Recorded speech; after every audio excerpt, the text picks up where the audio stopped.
네, 이번에는 전국의 주요 현안들 정리해 보겠습니다. 오늘은 김만흠 전 국회 입법조사처장, 조청래 전 여의도연구원 부원장 두 분과 함께하겠습니다. 안녕하십니까? 네, 안녕하세요. 네, 건강 악화 등을 이유로 한 차례 특검 출석을 미룬 김건희 씨, 오늘 구속 후 세 번째 특검 조사를 앞두고 있고요. 잠시 뒤 오후 2시부터 조사가 이루어질 예정입니다. 특검 사무실에는 조금 전 출석했다라는 소식 전해드렸는데 건강이 계속 안 좋은 것 같아요. 오늘 오전에는 구치소에서 진료도 받았다고 하더라고요. 네, 외형적으로 보기에도 안 좋을 수밖에 없어 보입니다. 예. 상황도 그렇고요. 이미 구속되기 이전에도 지금 남편이 먼저 구속이 돼 있는 상황이었기 때문에 여러 가지로 좋지는 않을 겁니다.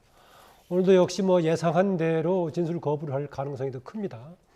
사람들에 따라서는 부분적으로 자기한테 유리한 것은 일부 진술을 하고 나머지는 이제 묵비권을 행사하는 경우들이 있는데 선별적으로 했을 경우에는 이후에 재판 과정에서 본인한테 유리할 것이 없으니까 오늘도 아마 진술 거부를 전체적으로 행사할 걸로 보이긴 합니다. 예, 오늘은 건진법사 전성배 씨와 통일교 청탁 의혹에 대해서 주로 특검에서 이제 질문할 것으로 보이는데 전성배 씨는 지금 구속의 갈림길에 서 있는 상황이고 이에 대해서 김건희 씨는 어떤 이야기를 할까요? 어떻게 보십니까? 지금까지 입장이 다 나왔죠. 전성배 씨가 통일교 쪽에서 받은 그라프 목걸이하고 샤넬백은 받았지만 잃어버렸다 예. 이렇게 얘기했고요. 김건희 여사 측에서는 지금까지 받은 적이 없다 이렇게 얘기했기 때문에 일단 이게 건네졌는지 아니면 배달 사고가 난 건지 예. 아니면 정말 잃어버린 것인지 그거는 사실 특검이 입증을 해야 되는 것이고요. 사실관계에 대한 부분들은 크게 수사 과정을 통해서 진술 내용은 달라질 것 같지 않습니다. 오늘도 묵비권을, 그러니까 진술 거부권을 대부분 행사할 걸로 제한적 보세요. 진술 거부를 하지 않을까 싶네요. 예, 오늘 세 번째 조사고 구속 기간은 31일까지로 연장됐습니다. 그만큼 특검에서는 앞으로도 김건희 씨에 대해서 좀 조사할 게 많다 이렇게 좀 보면 될까요? 조사할 게 많죠. 이번에 구속영장 청구에서는 세 가지를 중심으로 했지 않습니까? 그런데 아다시피 우리가 16개 이상 좀 되는 상황이고 그동안에 주목받았던 양평고속도로 관련 문제 지금 본격화되지 않고 있고요. 또 이미 명시되어 있는 공직선거법 관련 부분은 최근에 별로 이렇게 밖으로 드러나지 않고 있어요. 여러 가지 추가되는 상황이 있고 여러 번 보도가 됐던 이른바 집사 게이트 관련도 혐의가 있는 쪽으로 방향이 가고 있고요. 또 그 조사 과정에서 지금 대통령실에 안가를 사용했던 부분도 좀 문제가 되고 있어서 조사 대상이 워낙 많아서 이후로도 지금 계속 뉴스의 중심이 될 수밖에 없어 보입니다. 네. 자, 그런데 윤석열 전 대통령의 멘토로 알려진 심평 변호사가요. 최근 여러 방송 인터뷰를 통해서 김건희 씨를 접견하고 온 그 후일담을 전하고 있습니다. 화면으로 함께 보시죠. 네, 심평 변호사는 YTN 라디오 인터뷰에서 김건희 씨가 나중에 남편, 그러니까 윤 전 대통령을 만나거든 꼭 전해달라고 신신당부한 두 가지가 있다고 말했는데요. 들어보겠습니다. 한 가지는 남편이 끝까지 버텨달라는 말을 꼭 좀 전해달라고 하시고, 예. 그리고 이제 이재명 대통령에 관해서 얘기를 나눴습니다. 김건희 여사가 선생님 생각하기에 이재명 대통령의 가장 큰 장점이 뭐라고 생각합니까? 그래서 제가 이 대통령은 무엇보다도 사람을 키울 줄 아는 분이다. 이것을 남편에게 다음에 가시거든 꼭 좀 전해달라. 그래서 몇 번이나 신신당부를 합니다. 네, 그리고 김건희 씨에게 목걸이 등을 줬다고 자수한 서희건설 측이 정권과 짜고 우리를 죽이려는 거다 이런 취지의 말도 했다고 하는데요. 김 여사가 하는 말씀이 이봉건 회장이 정권과 손을 잡고 우리를 죽이려고 저렇게 하는 거겠지요. 저한테 무섭기다. 그래서 그건 당연한 이치입니다. 바로 그런 의도를 갖고 하는 겁니다. 하고 제가 답변을 했습니다. 제가 김 여사한테 물었죠. 네. 이봉관이라는 사람이 내가 보기에는 아주 냉혹하고 영악한 사업가에 불과한데 그 사람이 국가조찬기도회 회장이라는 자리를 갖고 있으니까 그래서 신뢰를 하게 된 겁니까? 그러니까 예 그렇다고 그렇게 말씀을 하시더래요. 또 김건희 씨는 특히 신 변호사를 접견한 자리에서 전한길 씨에 대해 너무 고맙다면서 구치소 방문을 요청한 것으로 전해졌는데요. 전한길 씨의 발언도 들어보겠습니다. 신평 변호사님 전화 왔었습니다. 김건희 여사님 면회 다녀오셨는데 첫 번째는 전한길 뉴스 구속되기 전에 계속 시청하셨고 아스팔트에서 주신 전한길 비롯 함께해 주신 국민들께 그대로 표 올리면 말할 수 없는 감사, 고마움을 전합니다라는 고맙다는 인사 전해오셨고요. 두 번째, 한번 방문해 주십시오라는 요청을 받았습니다. 네, 일단 지금까지 전해드린 내용 신평 변호사의 주장이라는 거 다시 한번 좀 전해드릴게요. 지금 김건희 씨 측 변호사 측에서는 대부분 좀 왜곡된 거다라고 또 반박을 하고 있는 상황이고요. 사실관계는 좀 따져봐야 하는 그런 상황입니다. 그런데 신평 변호사의 주장에 따르면 김건희 씨가 이런 말을 했다는 거예요.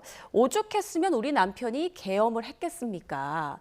만약 이게 사실이라면 뭐 부부는 일심동체다. 윤 전 대통령과 같은 생각을 하고 있다. 이렇게 볼 수 있겠네요. 다른 말 했던 수준에 비춰본다면 그 정도는 윤석열 부부가 충분히 하고도 남을 거다. 왜냐하면 계엄 실패, 계엄이 국회 세제 요구가 돼가지고 무산된 이후에도 윤석열 전 대통령은 그런 얘기를 했었죠. 심지어 헌법재판소에서도 이렇게 할 수밖에 없었다는 얘기를 했습니다. 다만 그런 문제의식은 공유를 하지만은 그게 계엄이라는 방법으로 할 게 아니다라고 헌재에서 지적을 했었는데요. 우선 신평 변호사, 윤석열 전 대통령 관련돼서 언론의 주목을 받았지만은 그 이전에도요. 좀 캐릭터가 독특한 분으로 조금 알려져 있습니다. 그래가지고 윤석열 전 대통령이 중앙 정치 무대에서 부각되는 과정에서 본인이 멘토니 이런 얘기를 했었는데요. 당장 논란이 두세 가지 되고 있는데 근본적으로 변호인단이 본인이 자기네 언론 앞에서 본인을 과시하기 위해서 사실이 아닌 걸 부풀려서 얘기하고 있다는 지적을 얘기하고 있는데 예. 이 사안뿐만이 아니라요. 사실은 이전에도 신평 변호사가 제가 보기에는 정치 현장을 그렇게 잘 아는 분이 아닌데 정치 현장에 대해서 무슨 도사처럼 여기저기 얘기하고 다녔던 분입니다. 그래서 언론의 주목을 좀 받았던, 거기에 따라서 언론 좀 관종처럼 보이기도 했던 분인데요.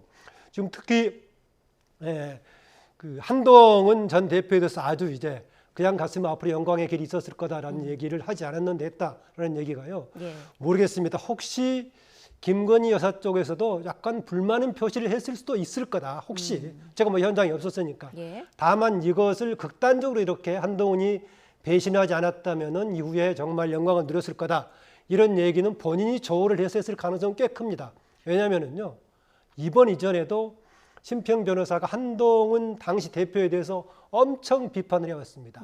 조선제일검이라고 하는데 조선제일검이 아니고 조선 최고의 법비다 이런 얘기에다가 궁중 쿠데타니 뭐 연설도 못한다느니 정치력이 없다느니 엄청 비판을 해왔는데 그런 차원에서는 김건희 씨가 전혀 그런 얘기 안 했는데 했을 수도 있고 비슷한 얘기를 약간 꺼냈는데 과장해서 했을 수도 있다. 저는 그렇게 판단합니다. 네, 김건희 씨 변호사 측에서는 신평 씨가 본인의 정치적 견해와 상상을 더 씌워서 김건희 씨의 발언인 양 왜곡해서 전하고 있다 이렇게 말을 하고 있습니다. 자, 신평 변호사가 주장한 내용 또 있어요. 이재명 대통령의 장점이 뭐냐라고 김건희 씨가 물었고 그래서 신 변호사가 사람을 키울 줄 안다라고 답하자 나중에 내 남편에게 꼭 전해달라라고 말을 했다는 거예요. 수감돼 있는 분이요. 누군가 믿을 만한 사람을 만나면 평소의 심경이나 이런 거를 조금 털어놓거나 위로를 받을 수가 있잖아요. 예. 근데 지금 우리 처장님 말씀하셨지만 신평 변호사라는 분이 이분이 저는 왜 이런 짓을 하는지를 잘 모르겠습니다. 우선 저는 첫 딱 느낌이 김건희 여사가 왜 이 사람을 만났지? 아무리 변호사지만 자기 선임 변호사도 아닌데 예. 그랬는데 역시나 특정 언론의 기자의 부탁을 받고 갔고 변호사 김건희 여사 측 변호사의 주장에 따르면 윤 대통령이 보내서 온 걸로 오인을 해서 만났다. 이 내용이 중요하고요. 예. 그다음에 아까 신평 변호사의 라디오 인터뷰 내용도 보면 서희건설에 대해서도 자기가 물은 걸로 나오잖아요. 네. 그러니까 이게 유도한 거죠. 서희건설이 뭐 저러면 됩니까? 여사님한테 막 이러니까 그러게요. 속상하네요. 이럴 수도 있잖아요. 역시 이재명 대통령과 관련된 평가도 저는 유도해서 던진 질문에 대한 반응이었거나 아니면 사실 자체가 없거나 왜 신평 변호사가 이 시점에 이재명 대통령에 대한 칭찬이 될 만한 내용을 질문하고 응답을 받았다고 공개를 했는지 저는 그 의도를 모르겠고 이분은 예전에도 윤석열 대통령을 돕는 말씀을 하는 것처럼 SNS에 글을 올렸지만 사실은 자기 장사를 하셨던 분이고 윤석열 정부 때도 그다지 크게 도움이 되지 않았던 분으로 저는 기억합니다. 그러니까 계속해서 파장을 만들고 자기 몸값을 올리는 행동을 하고 있는데요. 이분이 무슨 정치를 하는 것도 아니고 저는 이유가 뭔지를 도무지 모르겠습니다. 네, 그러니까 두 분 모두 지금 심평 변호사는 저걸 다 거짓말로 했거나 아니면 있는 말을 왜곡한 것이다. 믿을 만하진 않다. 좀 이렇게 보고 계신 것 같아요. 그리고 심 변호사가 이야기한 내용 중에 구치소 접견 때 김건희 씨가 서해건설이 정권과 짜고 우리를 죽이려고 한다 이런 말을 했다고 하잖아요. 만약에 이게 사실이면 본인의 혐의를 전면 부인하고 있는 그런 상황 아니겠습니까? 혐의를 부인하고 있는 거겠죠. 예. 표면적으로는 그렇게 보이는데 여태까지 그라프 목걸이와 관련돼서 김건희 여사의 일관된 주장은 지인에게 빌렸다라는 것이고요. 사실은 서희건설의 이봉관 회장이 자수서를 내기 전까지는 빌려서 돌려준 게 맞습니다. 그러니까 이봉관 회장의 자수서에 따르면 3개가 갔는데 2개만 돌려받았다는 내용이잖아요. 그렇지 하고 귀걸이까지 갔는데 귀걸이는 돌려받지 못했다 이 내용이지만 어쨌든 이 특검이 시작되기 전에 그 김건희 여사가 목걸이와 관련해서는 지인에게 빌린 거다라는 얘기를 했고요. 예. 그 기간이 얼마가 됐든 간에 받았다가 다시 돌려준 거니까 그거를 뭐 법적으로 어떻게 보는지는 저는 모르겠습니다만은 김건희 여사가 주장한 거와 크게 다르지는 않습니다. 그러니까 혐의를 부인한다기보다는 뭐 안가에서 만나서 무슨 대화를 나눴고 뭐 사위를 총리 비서실장에다가 부탁을 해서 뭐 대획부하는 내용을 적극적으로 의견개진하는 이봉관 회장의 행태가 서희건설을 살리기 위해서 자기를 죽이는 거다 이렇게 볼 수도 있지 않겠습니까? 예. 그런 단순한 소회를 저는 말씀하셨을 수는 있다고 봐요. 네, 일단 김건희 씨는 그러니까 심평 변호사가 대통령이 보낸 사람으로 알고 이렇게 좀 속내를 털어놨을 수도 있고 여기에 또 심평 변호사는 본인의 정치적 견해까지 좀 덧붙여서 언론에 전한 거 아니냐 지금 이렇게 추측이 나오고 있는 그런 상황인데요. 또 전한길 씨 이름이 나옵니다. 이번 국민의힘 전당대회에서 굉장히 이름이 많이 거론되고 있는 전한길 씨가 김건희 씨로부터 그러니까 방문 요청을 받았다 이렇게 말을 했어요. 이것 또한 심평 변호사가 전한 얘기예요. 그렇게 전달한 거겠죠. 예. 그 자체도 권유했는지는 혹시 모르겠어요.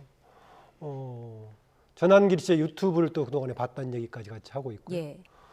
그런데 뭐 잘 아시겠지만 현재 국면에서 김건희 씨의 수사 또 이후의 재판 과정 또 다른 한쪽에서는 국민의힘의 전당대회 과정과 뭔가 혁신 과정에서 전한길 씨라든가 심평 변호사가 부각이 되는 게 과연 도움이 될지 아마 변호인단 측에서는 그런 사람들이 부각되는 거에 도움이 안 된다고 판단했기 때문에 이런 지금 뭔가 기자 보도 자료까지 내고 한 거 아니겠습니까? 그리고 서희건설 관련해서는 뭔가 서희건설 쪽에서 특검이 협력해서 본인들이 이득을 보려고 협력했다 정도까지는 충분히 지적할 수 있다고 봅니다. 그러나 뭔가 짜고 서로 특검과 짜고 뒤집어 씌우기 형식으로 갔다라고 하기에는 뭔가 좀 없는 우선 그 명품 세계 같은 게 이미 사진도 나와 있는 상황 아닙니까? 그리고 이미 뭐 가품을 썼다는 이런 것은 이미 무너진 상태고요. 그다음에 또 하나 논쟁이 되는 것이 그냥 했느냐, 그냥 선물했느냐, 빌렸느냐. 또 그게 사유의 취업 조건으로 갔느냐 아니냐 이건데 사유의 취업 조건 여부는 어느 한쪽이 유불리가 아닙니다.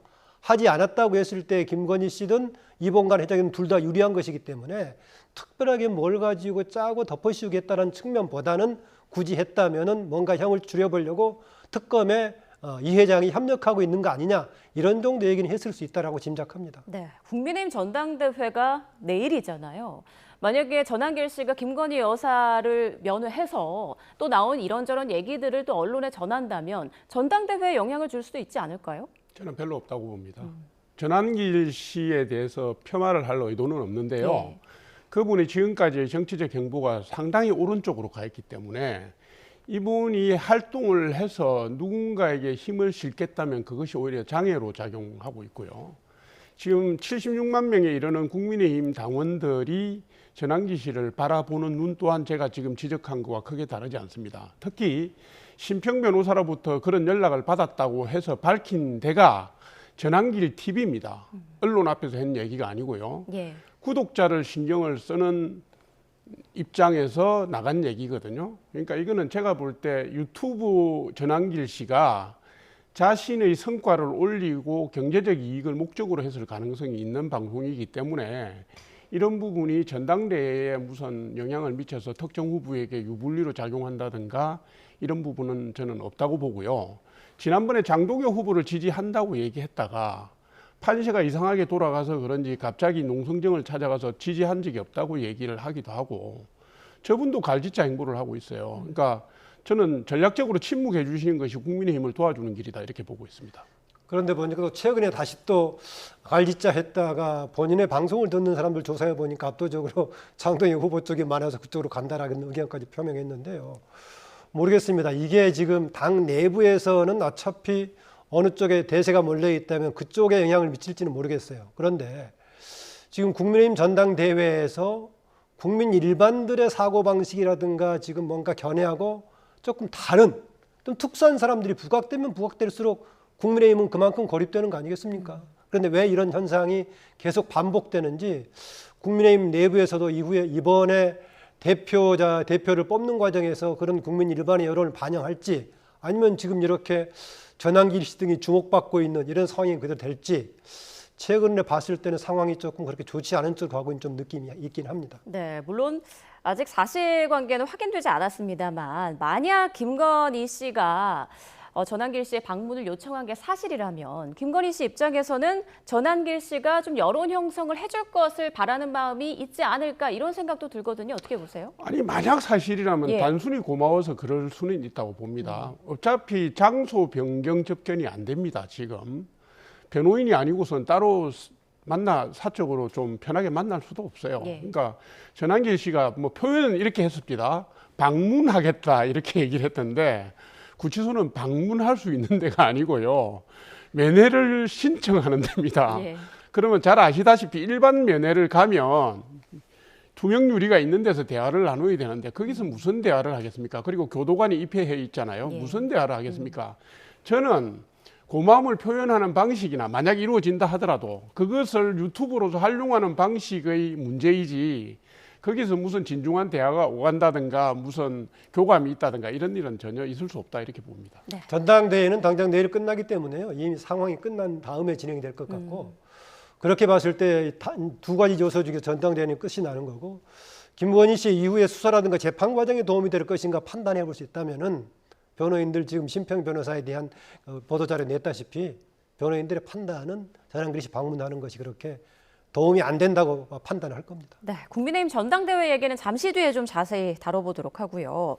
자, 지금 전성배 씨가 구속 갈림길에 서 있는 상황입니다. 그런데 영장심사에 출석하지 않았고 포기를 했어요. 자신 때문에 여러 사람이 고초를 겪는다면서 구속을 받아들이겠다 이런 입장인 걸로 지금 전해지고 있는데 자포자기의 의미일까요? 아니면 어느 정도 반성을 하고 있는 걸까요? 우선 실익이 없겠죠. 뭐 이렇습니다. 포기한다는 뜻은 구속영장 실질심사에 참석하지 않겠다는 것인데요. 네. 참석하지 않는다고 하더라도 판사는 그간의 수사라든가 뭐 이런 자료들을 보고 판단을 합니다. 아주 드물지만 그 기각할 수도 있습니다. 참석을 안 하더라도 있는 거기 대면권을 포기하는 거거든요. 판사를 대면해서 자기가 방어 논리를 펼 수 있는 기회를 포기한다는 것이기 때문에 그 뜻은 액면으로 보면 이미 통일교로부터 목걸이와 가방을 받았다고 자인을 하고 있고 단지 이걸 잃어버렸을 뿐이지 받은 건 맞다라고 자인하고 있고 범죄 혐의 중에 일부분에 대해서는 자기가 이미 적극적으로 밝히고 있기 때문에 거기 참석하더라도 실익이 없다는 뜻도 있고요. 그다음에 자기와 관련됐던 사람들에 대한 인간적 미안함을 얘기했는데 네. 뭐 내 차원에서 안고 가겠다는 뭐 그런 뜻일까요? 뭐 제가 볼 때는 적극적으로 해석하면 그런 의미로 읽혀집니다. 네, 전성배 씨의 구속 여부는 머지않아 나올 것 같은데요. 만약 구속이 된다면 앞으로 특검 수사에서 진술에도 좀 변화가 있을까요? 뭐 지금 이제 여기는 좀 변수가 남아 있는 거 아니겠습니까? 예. 이른바 나토 3종 세트는 이미 사진대도 확인이 된 거니까 어쩔 수가 없지만 여기는 지금 실물이 확인이 안 되고 있으니까 정말 중간에서 빠진 건지 본인이 어떻게 다른 방법을 했던 건지 논란의 여지가 있는 부분이고 뭐 김건희 여사 관련 주변에 계속 나오는 사람마다 법사, 여사, 집사, 뭐 사자, 변호사까지 뭐 많이 나오는데요.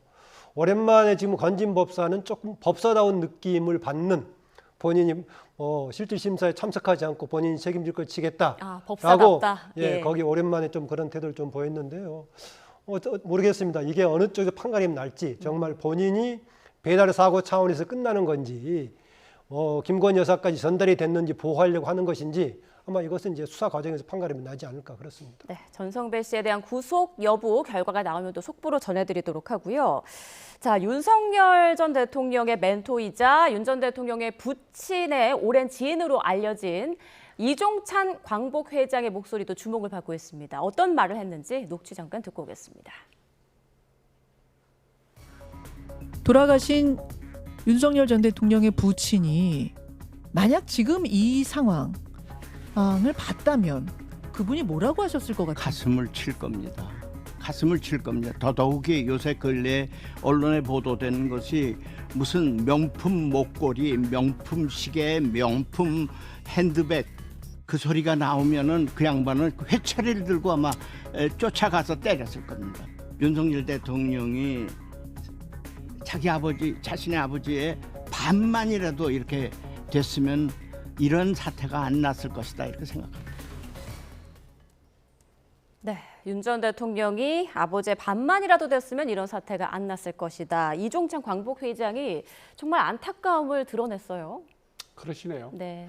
그러니까 윤석열 전 대통령의 절친의 아버지시고 예. 중마고의 아버지시고 연배도 부친의 연배하고 비슷하시죠. 이종찬 회장님이. 그 말씀하신 지금 인용하신 내용을 보시면 알겠지만 국정 운영의 원칙이나 노선과 관련된 말씀을 하신 게 아니고 부패와 관련된 얘기를 하셨잖아요. 명품 목걸이 무슨 이런 식의 처신을 한 데 대한 안타까움을 표시하신 거는 맞고요. 그다음에 윤석열 전 대통령의 부친은 윤기중 교수는 연세대학에서 평생 봉직하셨던 학자셨기 때문에 네. 더더구나 그런 정치적 부패와 관련된 부분은 용인이 안 될 거다라는. 그래서 지금 이렇습니다. 윤석열 전 대통령을 바라보는 국민의 시각하고요. 김건희 여사를 바라보는 국민의 시각이 조금 다를 수가 있습니다. 바로 그 점에 그러니까 부패 스캔들과 관련된 점에 그 차관점이 있지 않을까 싶네요. 아픈 말씀을 하셨고 예. 맞는 말씀이라고 생각합니다. 네, 그 임종 때는 윤 전 대통령에게 잘 자라줘서 고맙다 이런 말을 이제 부친이 남겼다고 하는데 조금 전 광복 회장의 말 좀 어떻게 들으셨습니까? 그렇습니다. 집권 초까지만 해도 상당히 지원하는 그런 입장이었어요. 윤석열 전 대통령하고 또 이종찬 회장의 아들 이철우 교수하고 이제 친구여서 이렇게 인연이 맺어진 그런 관계인데요. 이철우 교수는 얼마 전에 영 교수의 그 묘소에 아들하고 며느리도 없는 곳에 자기가 대신 왔다라는 그 묘소에 방문했던 사진까지 올리고 했던데요. 아마 갈라진 계기가 홍범도 장군하고 그다음에 광복회 관련 논란이 되면서부터 이제 아주 비판적으로 돌아섰습니다. 그런데 저는 현재 여러 가지 계엄에 대한 책임 그리고 이후에 부패 문제 관련해서 구속이 돼 있는 부부가 구속이 돼 있는 것인데 전직 대통령으로서 또는 대통령의 부인으로서 했던 것에 대해서 최소한 그 대통령다운 소명의식을 갖지 못했다는 정도는 국민들한테 뭔가 얘기를 해준다면은 그나마 할 수가 있을 것인데 계속 지금 그런 사과는 없이 가니까 옆에서 보는 사람들은 더 안타깝지 않을까. 그 점에서는 더구나 이제 뭔가 국정에 대한 서로의 판단의 다른 차원의 계엄 문제가 아니라 부패 문제, 부패의 비리까지 확산되다 보니까 옆에서 뭔가 알고 있는 사람들은 더 처참한 심정이 들어서 그 부분을 이종찬 광복회장이 라디오에서 좀 얘기를 한 것 같습니다. 네. 자, 이번에는 이슈를 좀 바꿔보도록 하겠습니다. 이재명 대통령과 민주당 지도부가 어제 만찬을 가졌는데요. 이 자리에서 검찰 수사 기소 분리 대원칙을 추석 전까지 정부조직법 개정안에 담기로 했습니다. 화면으로 함께 보겠습니다. 네, 어제 만찬은 서울 한남동 관저에서 오후 6시 반부터 2시간 넘게 이어졌다고 하는데요. 민주당 정청래 대표 등 당 지도부와 대통령실 인사들도 함께 했습니다. 앞서 이 대통령은 지난 12일 정청래 대표와 박찬대 의원을 함께 불러서 만찬을 했었는데 이렇게 새롭게 구성된 지도부만 불러 식사한 건 이번이 처음입니다. 만찬이 끝난 뒤 더불어민주당은 서면 브리핑을 통해 만찬에서 검찰개혁 문제를 논의했고 수사기소 분리 대원칙을 추석 전까지 정부조직법 개정안에 담기로 했다고 밝혔는데요. 오늘 정청래 대표는 결단을 내려준 대통령에게 감사하다면서 앞으로는 당정대가 단합된 모습으로 보이게 해달라고 당부했습니다. 들어보겠습니다. 전적으로 대통령님께서 결단해 주신 부분에 대해서 당으로서는 감사를 드렸고 이것이 차질 없이 될 수 있도록 같이 힘을 모으기로 이렇게 했습니다. 앞으로 당정되는 검찰개혁뿐만 아니라 원팀, 원보이스로 단합된 모습으로 국민들께 질서 있게 안정적인 모습으로 비춰질 수 있도록 의원님들께서 협조해 주실 것을 부탁드립니다. 이런 가운데 정청래 대표가 어제 SNS에 올린 사진이 주목받고 있는데요. 경주 에이펙 현장 점검을 했다며 올린 사진 중 전시된 신라시대 금관을 마치 정 대표가 쓴 것처럼 보이는 사진이 2장이나 있었던 겁니다. 정 대표는 이 사진과 함께 에이펙 정상회의가 차질 없이 준비될 수 있도록 당도 힘을 보태겠다라고 밝혔습니다. 네, 그간 검찰개혁 속도에 당정 간에 좀 엇박자가 나고 있다 이런 얘기가 나왔는데 이 대통령이 결국 당에 좀 힘을 실어준 거 아니냐 이런 분석이 또 나오더라고요. 네, 요즘 제가 볼 때는요. 정청래 대표가 심기가 매우 불편할 겁니다. 예. 왜냐하면 지난 전당대회에서 대표가 되고 난 이후에요. 이재명 대통령과 독대를 한 번도 못했습니다. 대표되고 난 뒤에 10일 만에 지난 12일 날 만찬이 있었는데요. 이재명 대통령이 정청래 대표만 부른 게 아니라 박찬대 의원도 부르고 네. 강훈식 비서실장도 배석시켜갖고 1대3의 구도로 밥을 먹었어요. 통상 대표가 되면 대통령이 불러서 1대1 뭐 차담을 하든지 만찬을 하는 게 맞거든요. 그 모양새도 지금까지 안 갖춰주고 있습니다. 이재명 대통령이. 그러니까 불편하다는 거죠. 그 다음에 엇박자가 계속 나잖아요. 예를 들면 주식 대주주 기준 양도세 인하 문제도 정부하고 당이 다르고요.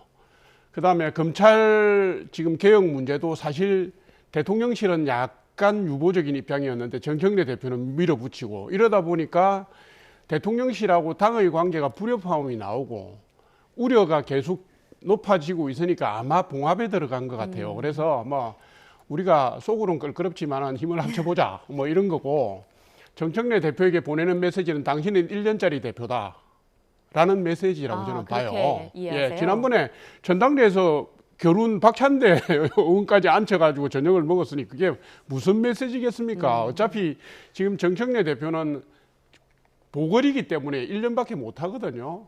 그러니까 1년 뒤에 전당대회는 다를 수 있다는 메시지를 주시는 것 같고 그래도 어쨌든 1년은 가야 되니까 우리 힘을 합해서 가보자 이런 봉합 수순으로 간 걸로 보여집니다. 김 초장님께서 어떻게 보십니까? 이재명 대통령과 정청래 대표와의 관계가 지금 어떻다고 보세요? 그렇게 밖에서 논평하듯이 무슨 뭐 서로 어떤 입장 가지고 충돌하거나 그럴 정도 역학관계는 아니다 저는 그렇게 봅니다. 예. 다음에 현재 상황을 보면은 대통령실 쪽에서는 뭔가 국정 전반을 보고 좀 책임 있게 하려는 태도가 좀 더 강해 보이고 대신 당은 그동안 해왔다시피 강성 기조로 왔던 그 관성이 남아있다. 그래서 개혁을 관성으로 던지면서 계속 나가는 그런 분위기가 있습니다. 그래서 그것을 이번에는 대통령실에서 저런 방식으로 모여가지고 둘 다 노리는 한편으로는 뭔가 국민 여론을 수렴하는 공론화 과정을 거치는 게 필요하다. 그러나 속도감이 있어야 된다. 때로는 모순될 수도 있는 둘 다 좀 합하는 것처럼 보이기도 합니다. 그런데 여기서 저는 이걸 좀 지적하고 싶은데요. 검찰 개혁 관련해서 이른바 제도 개편 아닙니까? 역사적으로 보면 보통 이런 제도라는 것이 대부분 정치권의 타협으로 만들어지기 마련입니다. 현실적으로 그런데 그 다음에 좋은 방향은 뭐냐면 애초에 만들어질 때는 정치권 이해관계 타협으로 만들어지는 것이지만은 이후의 개혁 과정은 국민의 뜻을 많이 반영하는 쪽으로 개혁이 돼갑니다. 그런데 현재 검찰 개혁은 국민의 뜻을 많이 반영하는 쪽으로 가는 단계인가 아니면은 권력들의 타협으로 가는 쪽인가? 유감스럽게도 현재 우리나라에서 검찰 개혁 논란은 정치권의 자기들의 이해관계가 충돌하면서 나오는 단계이기 때문에 그렇게 자랑스럽게 검찰의 개혁이라고 말하기는 좀 안타까운 정말 진행이 많이 됐다면은 초기 단계에서는 정치권의 타협, 정치권 이해관계가 반영된 제도이면서 이후에는 점차로 국민의 입장이 많이 반영된 그런 방향으로 가는데 아직까지 지금 검찰 개혁론도 정치권의 이해관계 속에서 논의가 되고 있다는 것이 아쉽기는 합니다. 네, 지금 검찰 개혁에는 국민의 목소리가 많이 빠져 있다 이런 보통 말씀이시군요. 진행된 개혁의 단계는 일정한 단계로 가면은 정치권 내부의 타협에 만들어진 것을 국민의 입장으로 개선해 나가는 것이 개혁의 방향인데 근래 우리나라에서 검찰개혁, 권력기관 개혁은 그런 쪽이 아니고 오늘 논의가 될지 모르겠습니다. 심지어는 방송 관련도 그런 쪽에서 좀 안타까움이 있습니다. 네. 자, 이 검찰 개혁에 대해서 어쨌거나 이제 추석 전에 마무리 짓겠다는 거 아니에요? 이 부분에 대해서는 어떻게 생각하세요? 하겠죠. 그거는 뭐 정청래 대표도 공언을 해왔고요. 네. 지금 3대 개혁 특위가 다 그걸 목표로 가고 있으니까 하겠죠. 근데 이제 지금 처장님 말씀하신 것처럼 골자는 그거 아닙니까? 기소청, 공소청하고 중대범죄수사청으로 분리하고 검찰을. 예. 그다음에 국가수사위원회를 총리실 산하에 만들어서 가겠다. 뭐 이건데 사실은 지금 준사법기관인 검찰이 가장 문제가 되는 게 행정 권력하고 너무 밀착되어 있다라는 지적을 받아왔던 거 아니에요? 그런데 대한민국의 수사를 관할하는 국가수사위원회를 총리실 산하에 두겠다라는 것은 그걸 더 강화하는 악수라고 저는 봐요. 근데 그 부분에 대해서 지금 민주당이 국민의 여론을 제대로 수렴한 적도 없고요. 여론을 검토한 노력도 안 보입니다. 그러니까 이게 졸속으로 갈 수가 있어서 제가 볼 때는 문재인 정부 때 공수처처럼요, 또 악수가 되지 않을까. 중대한 국가 헌법기관을 개편하고 하면서 이런 식으로 뭐 추석 전에 하겠다, 몇 달 안에 하겠다, 졸속으로 해도 되는 건지 아마도 대통령실이 이 부분에 대해서 좀 부담을 느끼고 있었던 것 같은데 네.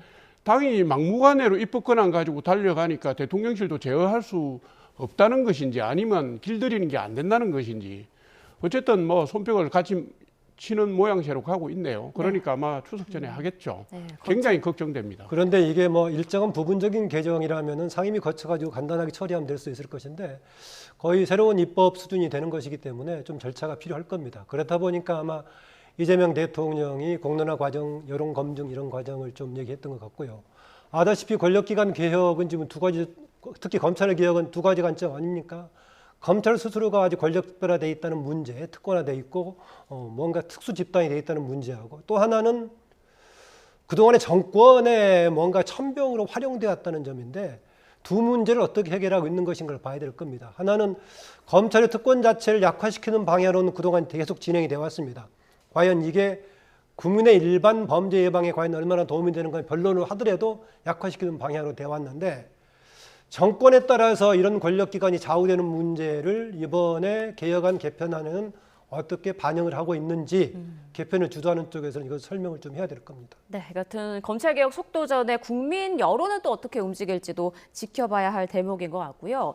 이재명 대통령은 빠르게 바쁘게 움직이고 있습니다. 어제 만찬에 이어서 K-팝 데몬 헌터스 감독도 만나기도 했고요. 그리고 오늘은 마이크로소프트 창업자죠. 빌 게이츠 재단 이사장을 만났는데 먼저 빌 게이츠 재단 이사장과 만나면서 여러 얘기가 나왔던 것 같아요. 뭐 AI 얘기도 하고 원전 얘기도 하고 그리고 한미 정상회담과 관련해서 빌 게이츠가 트럼프 대통령과 대화를 잘 나눠라 뭐 이런 얘기도 했다고 하네요. 일단 그 이재명 대통령은 대통령 취임 이후에 연성 이미지를 만들려고 굉장히 노력하는 것 같아요. 그러니까 실용 얘기도 하고 뭐 대통령 선거 때도 그랬죠. 보수가 별거냐 뭐.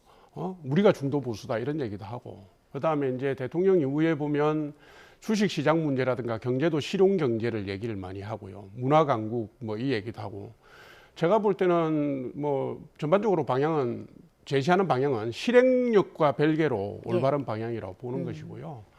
빌 게이츠 재단 이사장 같은 경우는 굉장히 스타잖아요. 뭐 우리가 말하는 뭐 첨단 산업의 스타이기도 하지만 오랜 세월 지금 게이츠 재단 운영해 오면서 빈곤 대치 문제라든가 기후 재앙 문제 뭐 그다음에 본인이 직접 그 SMR 소형 모듈 원자로를 만드는 회사를 설립하기도 했고 그러니까 이게 우리나라의 방향하고도 맞고요. 그다음에 21세기에 우리나라가 문화 강국을 지향하고 있으니까 그 점 저 점에서 좀 도와도 주시고 조인트 돼서 갈 수 있는 게 있으면 가면 좋겠고 미국 내에서도 역할을 당부하는 그런 중요한 자리였다고 봐요. 예. 그래서 그런 미팅은 뭐 자주 하시면 좋겠고요.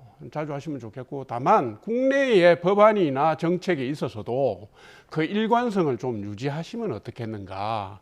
상법 2차 개정안 뭐 이런 거 좀 하지 마시고요. 뭐 노란봉투법 이것도 이번에 재계에서 제발 좀 일부는 수용할 테니까 이거는 빼달라고 하는 내용들 있잖아요. 그런 거는 좀 받아들이는 유연성을 보여주시면 더욱 빛이 나겠다 이런 생각이 듭니다. 네. 저는 뭐 대통령이 이런 부분에 대한 행보를 보이면 주목받는 것은 괜찮다고 봅니다. 우리나라의 정치가 너무 과잉이 되어 있습니다. 제 뭐 주업이 정치 논평이기도 합니다만은 새 특검에 지금도 조금 전까지 나왔던 모든 주제가 지금 정치에서 뭐 특검이 누구 돌아가니 김건희 여사가 어쩐 이런 거 하고 있는데요. 이런 소재를 가지고 대통령이 주목을 받는 거 괜찮다고 보고요. 빌 게이츠 지난 22년에 방문했을 때 당시 대통령과 만나서 이런 얘기 했었죠. 더구나 우리나라가 의료 분야에 대해서는 거의 세계 첨단 쪽 관련이 있기 때문에 빌 게이츠 쪽이 아주 관심을 좀 많이 갖고 있고 이것이 지금 취약한 나라들의 백신에 활용하는 데 많은 기여를 해줬으면 이런 입장을 가지고 있으니까 아주 좋은 방향으로 되는 것 같습니다. 또 재미있게 나오려고 뭐 유재석 씨가 하는 또 예능 프로에도 출연해서 한다고 하니까 예. 이런 정도의 분위기는 오히려 정치 싸움하는 거 많이 보도되는 것보다 좀 바람직하다. 다만 그 사이에 좀 정치가 제자리를 잡았으면 오히려 국민을 황폐화시키는 정치가 아니라 이런 걸 살리는 분위기로 갔으면 하는 것을 덧붙여 주문하고 싶습니다. 네, 이제 한일, 한미 정상회담을 앞두고 있는 이재명 대통령인데 일본 요미우리 신문과 인터뷰에서 이런 입장을 밝혔습니다. 위안부 합의와 징용배상 문제에 대해서 국가로서의 약속이므로 뒤집는 것은 바람직하지 않다 이렇게 밝혔는데 이런 메시지는 어떻게 보세요? 노련한 정치가로서의 대응이죠. 그러니까 이거죠. 윤석열 전 대통령이 일본과 약속한 거는 국민 정서에 맞지 않고 틀렸다. 나는 그거를 인정할 수 없지만 그러나 국가 간 약속이니까 존중한다 이거잖아요. 그러니까 두 가지를 얘기하면서 두 군데를 다 친 거죠. 그러니까 뭐 일본과의 약속이 중요한 것도 있지만 일단 내가 대통령이 됐기 때문에 정부 간 약속은 취소하지 않는다, 어기지 않는다. 그 메시지. 그러면서 자기를 지지하는 강성 지지층을 비롯한 민주당 지지층에 보내는 메시지는 그렇다고 해서 내가 받아들이는 것은 아니다. 뭐 이 내용이에요. 예. 말씀만 드리자면 결론은 달라진 게 없습니다. 없고 그냥 하겠다 이 얘기인데 이거를 정치적 수사로 푸는 거죠. 네, 노련한 노련하다고 메시지다라고 생각합니다. 말씀하셨어요. 뭐 불필요한 갈등을 증폭시키지 않으려고 한 것 같습니다. 예. 이번에 이시바 총리 발언에서도 전쟁 자체에 대해서 반성하고 교훈을 한다고 했었는데 오늘 뭐 강유정 대변인 보니까 그것을 직접적인 한국에 대한 반성은 아니었지만 한국에 대한 반성으로 연결시키는 것 보니까 뭔가 분위기를 좀 좋은 쪽으로 이끌어 가려고 하는 뭐 그런 자세 같습니다. 바람직해 보입니다. 네. 자, 그리고 어제 국회 과방위가 열렸는데요. 이진숙 방통위원장 거취를 두고 이른바 난타전이 벌어졌습니다. 그 상황 잠깐 보고 오겠습니다. 최민희 위원장에 대해서는 제가 모욕죄 혐의로 고소를 했습니다. 지난번에 그 인사청문회 때 뇌 구조가 이상하다고 말씀을 하셔서 이진숙 씨에게 묻겠습니다. 이진숙 위원장으로 해주십시오. 그건 제 마음이에요. 뇌 구조가 이상하다라는 발언에 대해서 모욕감을 느꼈다고 하시던데 종군 기자 출신이라고 맞습니까? 만약에 저한테 아니, 제가 묻는 것에 답변하세요. 종군 기자십니까? 라고 할 수밖에 없습니다. 그렇게 하세요. 우리 국민들의 피 맺힌 일제 식민지 시대 선노예 만등 사건에 대해서 답변을 못한다? 그게 공직자로서의 정상적인 판단입니까? 거기에 대해서 지적한 걸 가지고 모욕감을 느껴요? 네, 이진숙 위원장의 표정에도 참 관심이 쏠리고 있는 그런 상황인데요. 어떻게 보셨습니까? 이 같은 공방. 아주 한심하게 보고 있습니다. 뭐 김우영 의원이라는 분이 씨라고 붙였는데요. 누구에게 직함을 붙이는 건 그 사람을 좋아하고 존경해서 붙이는 게 아닙니다. 싫어해도 붙입니다. 그게 최소한의 예의이기 때문에 공직자로서의 정상적인 판단이냐고 질문을 하는 사람이 방송통신위원장에게 씨라고 붙입니까? 시작이 잘못된 거죠. 그리고 지금 민주당은요, 이준숙 위원장 한 사람 쫓아내려고 방송통신위원회법을 무효화시키는 대체 입법을 지금 추진하고 있는 정당 아닙니까? 그러고 뭐 여름 휴가도 못 가게 만들고요. 자기들은 휴가 안 갔습니까? 저런 자세를 보이면서 어떻게 이전 정권의 위원장이라고 저렇게 힐문을 하고 힐난을 할 수가 있습니까? 저는 좀 정상화됐으면 좋겠어요. 상식 수준 있지 않습니까? 국민들이 바라보는 상식 수준요. 예의를 갖추면서 따질 건 따지고 비판할 건 비판한다. 뭐 내 구조가 이상하다. 이런 표현들은 사실 일반 국민들은 안 씁니다. 부끄러운 줄 알아야죠. 예. 뇌 구조가 이상하다. 이 발언에 대해서 최민희 과방위원장을 고발한 모양이에요? 뭐 고발까지 했으니까 사법적인 판단이 나오겠죠. 거기까지 갈 수 있을는지 모르겠는데요.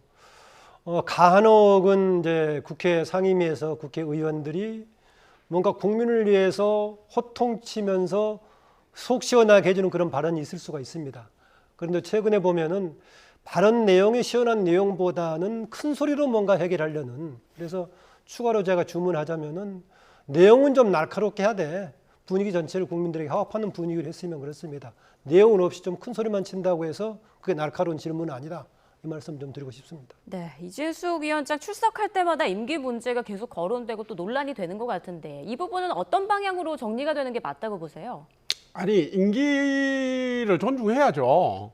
그런데 되게 임기를 존중하기 싫으면 많이 쓰는 방법들이 있습니다. 뭐 대전 MBC 사장할 때 법인카드 갖고 지금까지 물고 늘어지잖아요. 그러면 직무와 관련된 걸 뭐 감사를 하든지 들여다보든지 국민들이 볼 때 납득 가능한 수준에서 하라는 겁니다. 그러면 본인이 못 견뎌서 나가든지 그만두든지 뭐 하는 것까지는 문제 삼지 않겠는데, 그게 아니라 당신 나가라.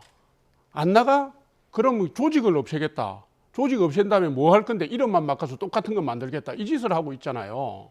그러니까 이거는 제가 볼 때 집권 세력이 자격이 없는 겁니다.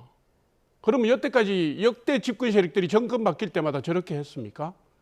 최소한의 검도가 있는 겁니다.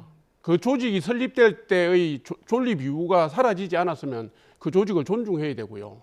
자기들이 볼 때 그게 부적절한 사람이 앉아있으면 다른 방법을 강구해서 이분이 용퇴할 수 있도록 해야 되는데, 잘 아시겠지만 윤석열 정부 초기에 문재인 대통령이 임명했던 방송통신위원장 끝까지 버티고요. 재판 받아가면까지 버티고 임기 다 하고 나가셨거든요. 거의 다 하고 나가셨거든요.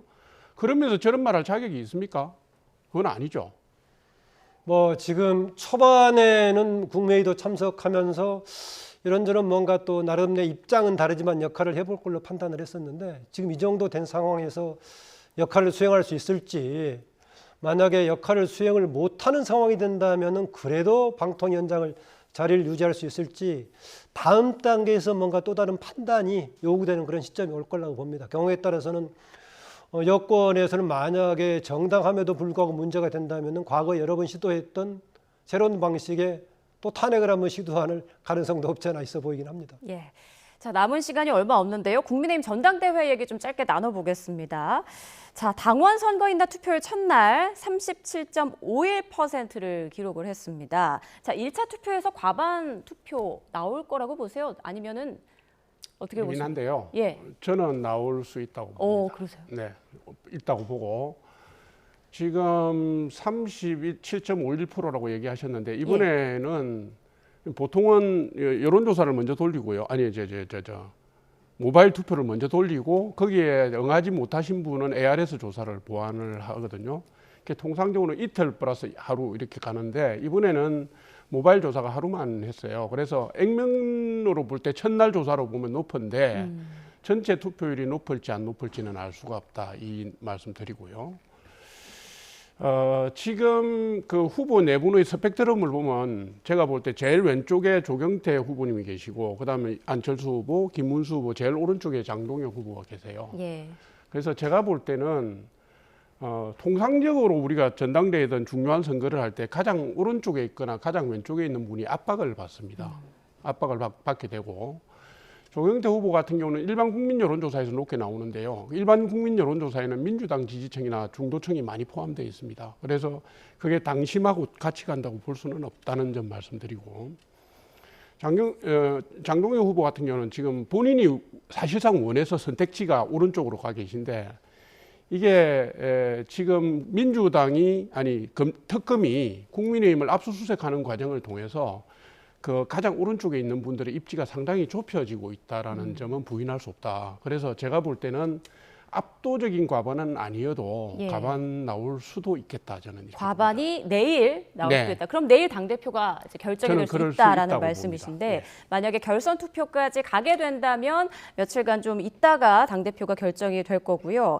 만약에, 그러니까 이번에도 어쩔 수 없이 찬탄, 반탄 간의 경쟁이 펼쳐질 텐데, 이번 결과에 따라서 국민의힘 당의 운영이나 앞으로의 방향은 좀 어떻게 나올 거라고 보세요? 뭐 잔반탄으로 갔을 경우에는 뭐 아다시피 반탄했던 세력이 주도한다면은 국민 일반의 민심하고는 좀 거리가 있는 그런 게 될 겁니다. 그런데 각 정당은 알아서 가고 국민들은 그중에 좋아하는 정당을 선택하면 될 건데 유감스럽게도 현재 우리나라 정당이요. 사실상 1.5당 체제나 마찬가지입니다. 흔히 양당 체제라고 얘기하고 있는데요.